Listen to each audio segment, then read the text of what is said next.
Hello, welcome to the Dayton Unit NAACP monthly TV show. I am here today. My name is Derek L. Forward, president of the Dayton Unit NAACP, and here co-hosting with our new communications, press, and publicity chair, which is Patrice Bell. And there's always something when we talk about training and development, and we're going through that process with Ms. Bell as she has taken on an enormous responsibility from what we like to call a pioneer, as it relates to civil and human rights, communicating that information to the community by ways of Carolyn Y. Perkins. So once again, we can't thank her enough for her service, and we look forward to working with Patrice Bell in this new capacity. We are going to be talking about, we have a special guest with us today who is no stranger to this community, has actually been a mentor to me, a mentor to others throughout this community, and that is by ways of Dr. Tom Roberts. Welcome to the show today, Dr. Roberts. Well, it's my pleasure to be here, and thank you for having me once again. Yes. Yeah, and we are going to talk about a lot of legislative issues, whether or not it's local, whether or not it's statewide, and also we're going to get into a little bit of federal programming today. But I want to start off with Ms. Bell, Chair Lady Bell, to see if she has any questions of our guest today. I do. Yeah, okay, good morning. Good afternoon. Tom, since I'm new to the organization, can you tell me about your position as the political chair, and also how can I be of assistance to get information out to the community about things that's going on? Well, the role of the political action chair for the NAACP is to do voter registration, to keep the members aware of legislative issues pending in Washington and Columbus, and we do that by sending out the legislative alerts that I get from Washington and the legislative alerts that I make up for us locally, and really just to keep our members abreast of civic engagement. So it's just not all about voting or voter registration, but it's also about being active, on legislative issues pending. I'm also fortunate to be the state political action chair, so I get to engage, interact with all the political action chairs in the state of Ohio. And probably mid-March, we had a lobby day in Columbus, where I brought all the political action chairs and the presidents who could make it to Columbus, and we lobbied our members of the Ohio legislature, both the House and the Senate, and we talked about the issues that were that were of concern to us, such as the Stand Your Ground, all the bad voter suppression bills that have been passed, the right to work. So we try to also impact what goes on in Washington and Columbus by bringing the state units to the Capitol and spending a day learning and understanding, but also to lobby our members. We heard from leadership, we heard from the representative of the governor's office, and so that was a good opportunity. Actually, we also went to the House and Senate meetings.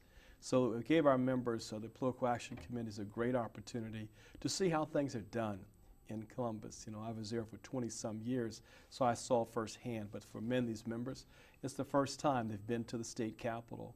And they don't understand the state capitol is the people's house. And anybody should feel comfortable going to the state capitol, House or Senate, anytime, and expressing their concerns on pieces of legislation, for it or against it. So that's what I do as a political action chair. It's really to keep our members state and locally aware of any issues dealing politically. Okay. I noticed that you had a meeting, you're in the process of contacting Congressman Shabbat and Congressman Turner. Right. Yeah. Regarding the Voting Rights Act. Can you tell me where you are with that? Yes. Yeah, as many people are aware, the Voting Rights Act was passed in 1965, and probably January of this year, no, it was towards about a year ago, the U.S. Supreme Court, in a case called the Shelby County versus, I think it was the Attorney General. And in that U.S. Supreme Court decision, they threw out a very critical piece of the Voting Rights Act. And that piece was called pre-clearance. We had about 9 or 10 states in the South. In order to make any kinds of change in their Voting Rights Act, and particularly around issues such as redistricting, they had to go to the Department of Justice and get approval, and that's where the pre-clearance came in. the U.S. Supreme Court said they no longer have to do that. And basically they're saying that what has to happen now in order for a new law to pass, we have to show in the 21st century that we have the same or similar kinds of discrimination taking place in our communities that were taking place in the 60s. So Congressman out of Wisconsin, Sensenbrenner, introduced House Resolution 3899. And what 3899 is putting together the 21st Century Voting Rights Act. Congressman Shabbat actually sits on the Judiciary Committee, and we're thankful to Congressman Shabbat. I want to thank him on behalf of the Ohio Conference and the Dayton unit for being one of the co-sponsors of that piece of legislation. So we want to continue to have his support. But now we have to gather other support. Congressman Turner and Congressman Jordan, who are in the area. Congressman Jordan also sits on the Judiciary Committee, and Congressman Turner is a member of the U.S. House of Representatives. We want to get him on board. The President Ford wrote to Congressman Turner, I believe it was in December or so, and he responded, and we want to make sure that we can get his commitment to be a co-sponsor of the bill, or at least stay in supportive of the bill. And we haven't gotten that response yet to know where he actually stands, so we want to make sure we follow up with him. So my follow-up with Congressman Shabbat is to say thank you. With Congressman Turner and Jordan is to get their support of the resolution. Okay. You also do a radio program. Right. Could you tell me when does that air, and like the time that it airs or the days of the week? Yeah. Well, it's a live program, and it's part of Michael Ecton's WDAO show, and it's every other month, excuse me, every other week from 10 to 11. Now, there's been some changes, but generally it's every other week from 10 to 11. And what I try to do there is to keep, again, the community abreast of legislative issues pending both in Washington and in Columbus, as well as Supreme Court decisions that will impact them. So it's about an hour long, and it's generally on a Wednesday or a Thursday morning, and at 10 o'clock. And so the goal there is to let our members, let the community know what's going on in Washington, what's going on in Columbus, so that they are abreast of issues. So it's another way for me to keep our community abreast of issues that are pending and making sure that they stay on top of them. Sometimes I ask for their help, to also contact their members of the legislature or the Senate. A lot of people don't really recognize that legislators do listen to what they have to say.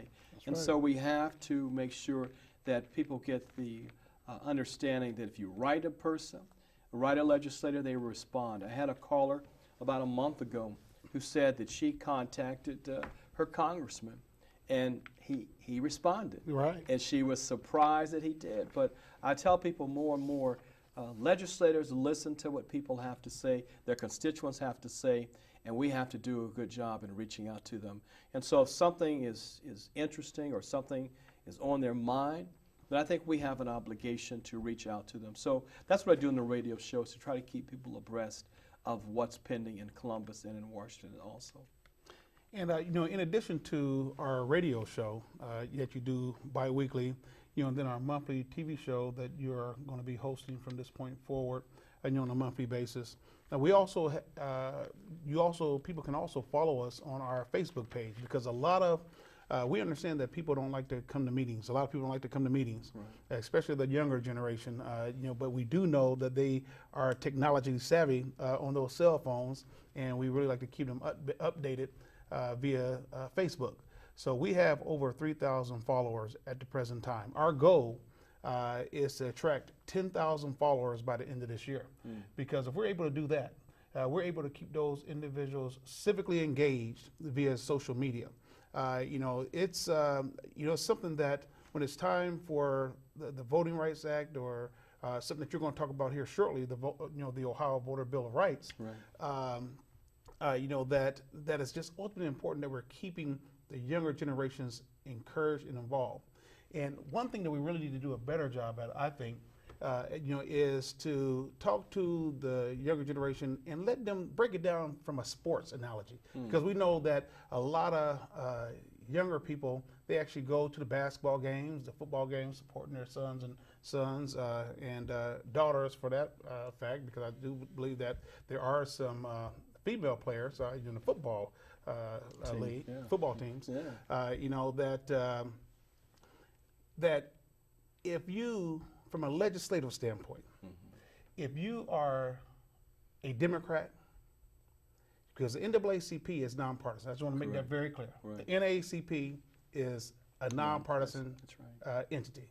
However, we do address people on issues, and that's why Tom Roberts is lobbying, or is going to be attempting to lobby, those Congress people and get them on board with the Voting Rights Act. Right.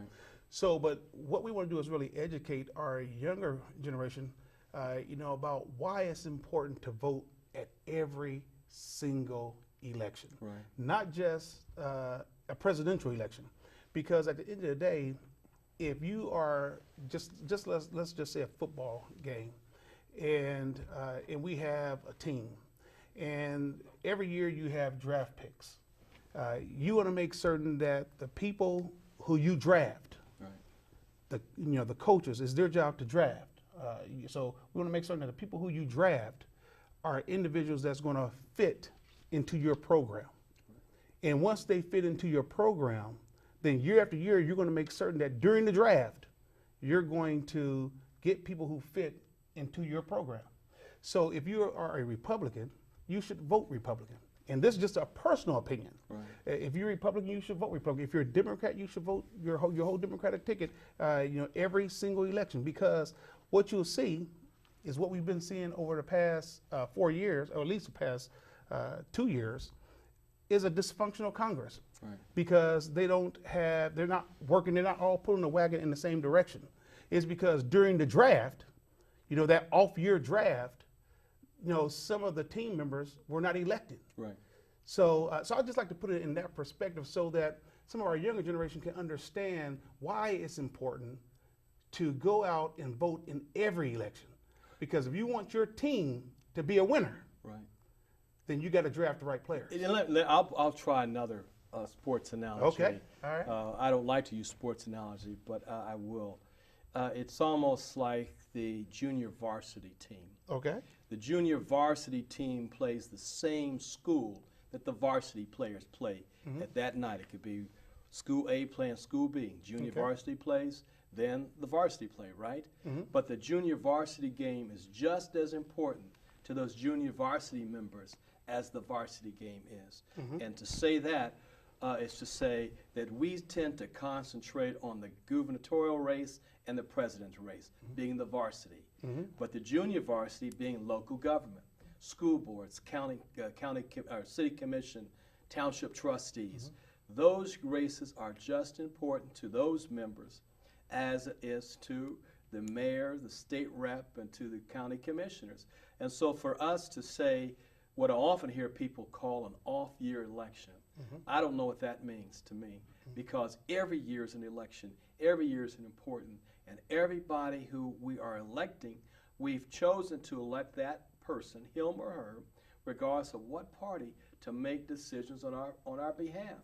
And so we have to approach every election from that point of view, as just as those sports analogy, just as the junior varsity plays that team as hard as the varsity, that junior varsity game is just as important to that school and school spirit as that varsity game. And so for me, I've often said that there's no such thing as an off-year election. Every election is important to every one of those candidates running. And so we have to make sure we register to vote, and 2, we vote. And every election, primary, special election, and then the general election. And if I've just recently come out of incarceration, your rights are restored to you, then you register and you vote. Many people believe, and Ohio is not one of those states, that if you are incarcerated, you have lost your right to vote. No, Ohio says once you've come out, all your rights are restored, then it's time for you to register and time for you to vote. And one of my colleagues, Representative Sykes, has been working very hard with the Department of Corrections to make sure individuals coming out clearly understand that.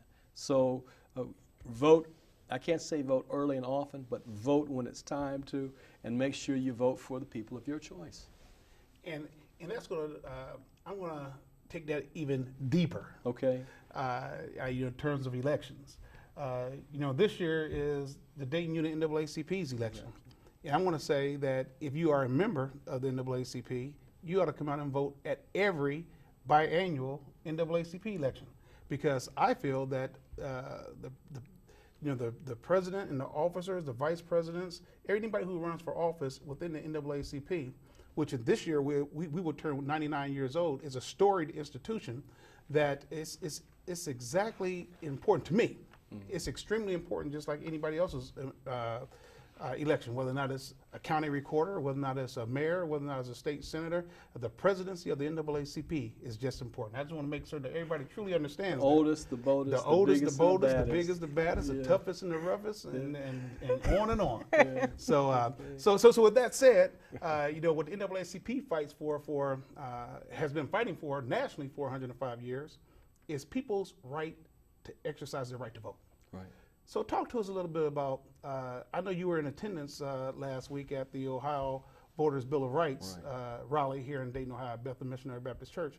Talk to us a little bit about that particular initiative and what is the NAACP's position on Well, let me give some background to that conversation, because in 2012, 59,000 Ohioans voted during what was called Voting Week.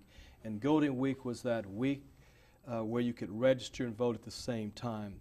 1.3 million of Ohioans cast absentee ballots during the 2012 election. And in 2004,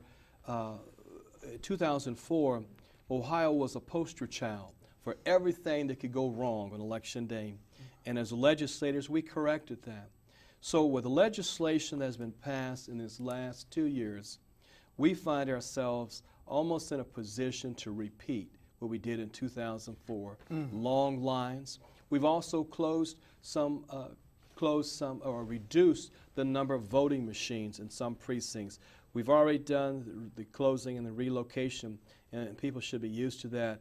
But you put all of those things together, what the General Assembly has done this year, we are setting ourselves up for what could be a great long lines, people being frustrated on Election Day and refusing to vote. And so an estimation done in 2004 was that 175,000 plus left those lines before voting on Election Day in 2004. The Ohio Legislative Black Caucus has taken the lead. Groups like the NAACP and others are very much a part of what is now called the Voters' Bill of Rights. And in the Voters' Bill of Rights, we will put in the Constitution language that will not allow any future legislature to take some of those things we become used to, such as early voting 35 days before the election, on the primary or general election, to be able to vote and register during the Golden Week, to put those in the Ohio Constitution. So currently there are petitions being circulated, and each county has to have 5% of those who voted, I think, in the 2012 election sign the petition so it can go on the ballot. There's a formula that says each county has to have so many, but 44 of the 88 county have to have their number. So each county has their own number that they have to sign, they have to have signatures for, valid signatures, because you just can't have signatures, they have to be valid signatures. And so eventually, statewide, we need 385,245 signatures on the petition that will allow this initiative to be put on the November ballot. Once it's on the November ballot, then voters can vote to make sure that these provisions that the legislature put in after 2004 and this legislature took out go in the Constitution and stay. I think those are great opportunities, great protections for voters, because voters are confused. You know, the one moment they're told, well, you're going to receive absentee ballot, but only on the presidential year. Sometimes then they're told, well, you can vote 35 days. No, we can't anymore. You can vote on Saturdays and Sundays. No, you can't anymore. And so voters are getting confused and not sure what's up. And so we're trying to protect the voters. We're trying to make sure that the legislature does not continue to pass these voter suppression bills. What happened in 2008, I don't know. That scared the legislatures all over this country to start passing these voter suppression bills. Ohio was not alone. Pennsylvania, all over all the states, Michigan, all of our Midwest states are in this boat. And so we are very concerned about the erosion of what people are used to. And so the Voting Bill of Rights is a way to put permanently in the Constitution those provisions that the legislature put in place after 2004. Okay. So as we wind down here, is there anything from a national perspective that you want to discuss? Because I'm going to ask you one question about local politics here in just a second. No, just to make sure that we lobby our legislators, we make sure that our legislators are very much a part of the Voting Rights Act, the 2014 Voting Rights Act, and that our congressmen in our areas, Congressman Jordan and Turner, are on board, and thank Congressman Shabbat for his support. Now, myself, you as our third vice president and political action chair here locally, as well as our economic development chairman, Chris Shaw, had an opportunity to meet with city leadership, which was a very powerful meeting. It was a very good meeting. So we had an opportunity to meet with Mayor Nan Whaley, Commissioner Joy Williams, as well as City Manager Tim Reardon, to discuss a very important topic that's going to affect many people throughout the city of Dayton.